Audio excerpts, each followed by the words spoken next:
Magandang araw po sa ating lahat. Minarapat po natin sa Municipal Disaster Risk Reduction and Management Council ng Bayan ng Bawan sa pangunguna po ng ating nanay, Mayora Wenda Katrina Rivera Dolor, na magpalabas ng opisyal na statement ng Bayan ng Bawan, lalo higit ng Barangay Aplaya, tungkol po sa kumalat na balita sa social media na talagang maraming mga tao, maraming mga nakabasa sa social media nag-react at nagpahatid ng kanilang concern dahil merong lumabas na balita na di umano ay 80% ng Barangay Aplaya sa Bayan ng Bawan ay nalubog sa baha. Kaya po nais nating bigyan ng paglilinaw ang balitang ito na ito po ay walang malinaw na basihan at walang katotohanan ang inilabas na balita tungkol po sa Barangay Aplaya sa Bayan ng Bawan.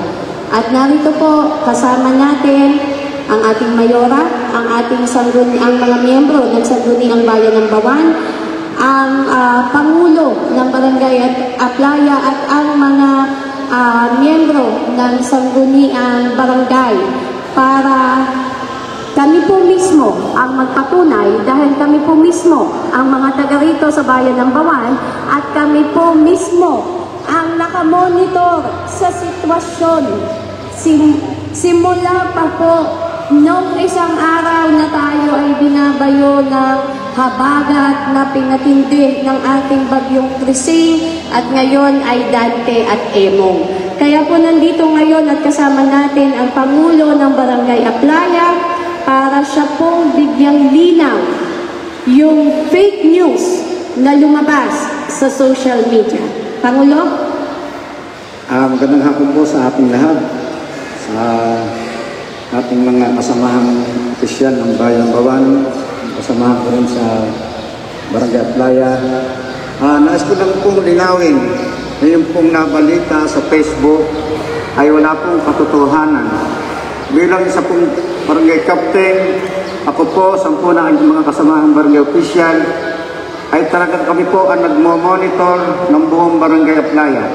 Nais ko pong linawin din po sa inyo, noong pong last Friday pa po, kami po ay nakamonitor na 24 hours po. Nais ko pong linawin na yun po hindi totoo. Mayroon po lang isang sityo sa amin na yun po ang sinasabi nilang lubog sa baha. Yun po ay isang tabi ng ilog. Pero ayun po yan dito lang po sa may bukong-bukong. Hindi po natin masasabi na ang buong barangay po ay 80% na lubog sa baha. Nililino ko po, wala pong katotohanan yung pong binabalita nyo sa Facebook at yung po bilang barangay chairman, ako po nagpapatotoo na wala pong katotohanan. Hindi ko po alam kung sino po yung na-interview o kung saan galing pong mga balita yun. Hanggang ngayon po, kalmadong-kalmado na po ang aming barangay. Yun lang po, ay po ang katotohanan. Hindi po totoo yung 80% ay lubog po ang Barangay Aplaya. Isang sityo lang po yun na hindi naman po natin masasabing lubog. Yung po ay hanggang dito lang po sa may binte. Yun lang po ang aking masasabi at yun po ang katotohanan. Maraming salamat. Salamat po, Pangulo. So, yun po ang paglilinaw kung may lumabas man pong video sa Facebook, sa social media, yun po ay isang sityo sa loob ng mga sityo na nakapaloob din sa 6 na zona ng Barangay Aplaya. Sa kasalukuyan, makikita nyo din po at ginamit din po nila sa video ang ating mga evacuees bilang background na kanilang in-release na fake news. At nakikita nyo din po sa aming likuran ang mga evacuees natin sa kabuuan. By second quarter po ng taong 2025, ang Barangay Aplaya ay merong populasyon ng 8,080 na mga tao within the whole barangay. Tingnan nyo po at makikita nyo po sa background, ito ba ay kumakatawan sa 80% ng Barangay Aplaya. So, ngayon po, ipapasa na po natin ang ating mikropono para po sa official statement naman ng ating Municipal Disaster Risk Reduction and Management Council Chairman, ang ating pong Nanay Mayora Wenda Katrina Rivera Jr. Sa aking kababayan sa Bayan ng Bawan, mapagpalang hapon po. Una, pasasalamat po sa nagbigay na pahintulot na upang makasama po at maging open po ang tahanan ito, tahanan ng Diyos, ang Aplaya Parish Church, Bawan Immaculate Parish Church, upang pahintulutan po na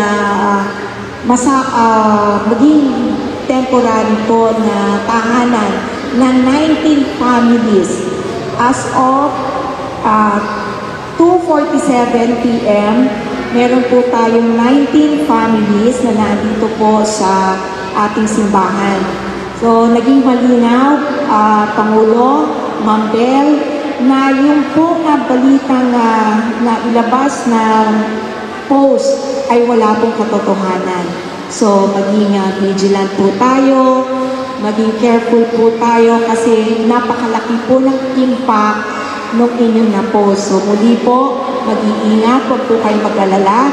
Nandito po ang inyong ina upang kayo ay bantayan, upang kayo yakapin, siguraduhin, ligtas po tayong lahat. So, sa mga konsehal na kasama ko dito, sa barangay officials, at sa lahat ng mga volunteers na nandito po sa likod, at sa mga pamilyang narito, kami po ay muli sa inyong kumakatok ng dasal. Hindi lamang po para sa aming barangay, kasi ako po'y taga-barangay Aplaya, hindi po namin pababayaan ang barangay na ito. Hindi lang po sa bayan ng Bawan, bagamat sa buong Pilipinas. So muli po, wala pong katotohanan at tayo po'y laging mag-iingat. God bless us all.